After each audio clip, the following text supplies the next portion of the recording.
নমস্কার বন্ধুরা, আমার শুভাক্ষী ব্লগ চ্যানেলে তোমাদের সবাইকে স্বাগত। হ্যাঁ বন্ধুরা, আজকে সবাইকে সুপ্রভাত জানাই। আর আজকের দিনটা হলো অক্ষয় তৃতীয়ার দিন ছিল।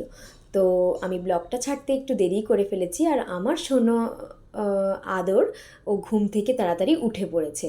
তো দেখো, ঘুম থেকে উঠে মুখটা একটু খারাপই ছিল, ওকে একটু রেডি করে দিচ্ছিলাম কারণ ওর শরীরটা একটু খারাপ করেছিল। তো আমরা রেডি হয়ে বেরিয়ে পড়েছিলাম বিপত্তারিণী মন্দিরের পুজো দিতে।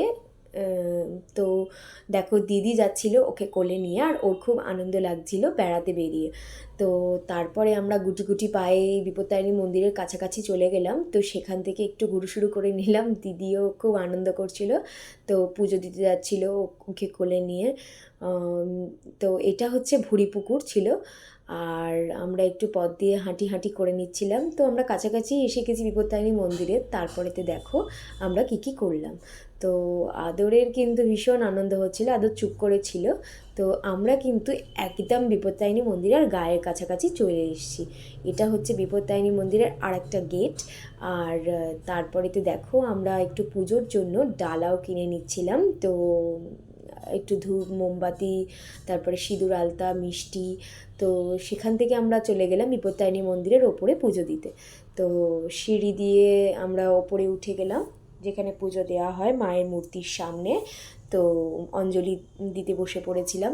তো অঞ্জলি দিয়ে আমাদের কমপ্লিট হয়ে গেল। আর তারপরে আমরা একটু মায়ের পায়ে হাত দিয়ে প্রণাম করতে লাইনে দাঁড়িয়ে পড়লাম। তো এখানে লাইন দিয়ে মায়ের পায়ে প্রণাম করার জন্য দাঁড়িয়ে পড়লাম। আর তারপরেতে প্রণাম করা হয়ে গেছিলো। তো তারপরে আমরা একটুখানি ঠাকুরকে নমস্কার করছিলাম বাইরে থেকে। তো তারপরে দেখো আর কি কি হয়। তো এই বিপত্তারিণী মন্দিরের কিন্তু অনেক মাহাত্ম্য আছে। মায়ের পায়ে হাত দিয়ে মায়ের কাছে নিজের কষ্ট জানালে সত্যিই মা শোনেন। তো তারপরেতে দেখো, আমার ছোট্ট সোনা আদর, ও ভাবছিল কি করা যায়, ওর আনন্দ লাগছিল, একটু ঘুরে ঘুরে ঘুরে দেখছিল। তো এইগুলো হচ্ছে বিপত্তারিণী মন্দিরের পাশের কিছু ঠাকুরের মূর্তি। আর এটা বাবা দুলাল আর মা সাধনা দেবীর মূর্তি। তো তারপর এটা নৃসিংহ মুরারি, এটা হচ্ছে মা দুর্গা। আর তারপরেতে আমরা একটু সিঁড়ি দিয়ে নিচে নেমে নিচের ঠাকুরগুলো তোমাদেরকে দেখাবো।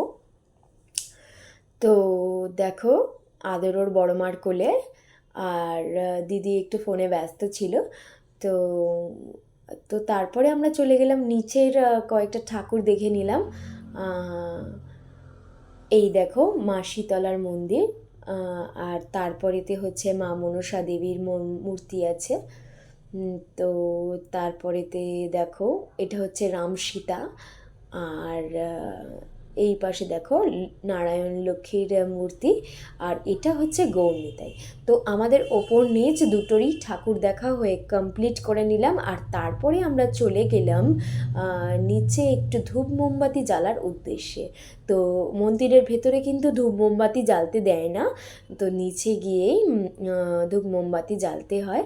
আর এই দেখো, অক্ষয় তৃতীয়ার দিনটা কিন্তু ভীষণ সুন্দর দিন। আর আগের বছর আমার সাদেতে দিদি এখানে পুজো দিতে এসেছিলো। আর যে সমস্ত ফল নিয়ে পুজো দিতে এসেছিলো সেই ফলগুলোই আমার সাদেতে দিয়েছিল। তো একটা বছর কমপ্লিট হয়ে গেল, এটাও ভীষণ ভালো লাগছে। আর আমার কোলে ছোট্ট সোনাও এসে গেছে। তো দেখো, আমরা এই মন্দিরে কিন্তু ভীষণ মাহাত্ম্য আছে। আর দেশ বিদেশ থেকে পুজো দিতে এখানে চলে আসেন ভক্তরা, তো মায়ের কাছে পুজো দিতে। তো আমরা গুটি গুটি পায়ে চলে গেলাম একটুখানি ধূপ মোমবাতি জ্বালার উদ্দেশ্যে। তো মাকে প্রণাম করে নিলাম, এখানে জ্বালায় ধূপ মোমবাতি। তো তারপরে আমরা পুজো টুজো দিয়ে নিয়ে ধূপ মোমবাতি জ্বালিয়ে নিয়ে বাড়ির উদ্দেশ্যে রওনা দিয়ে দিলাম।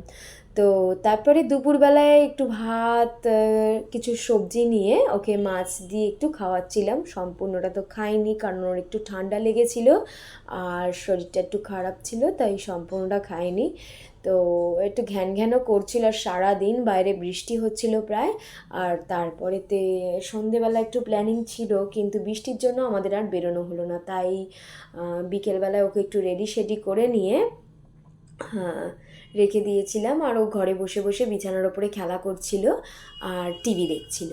তো তারপরে দেখো বন্ধুরা, আমাদের নতুন নতুন ভিডিও পেতে আর আমার আদরের নতুন নতুন ভিডিও পেতে আমার চ্যানেলটিকে like, comment, share and subscribe করতে কিন্তু ভুলো না বন্ধুরা।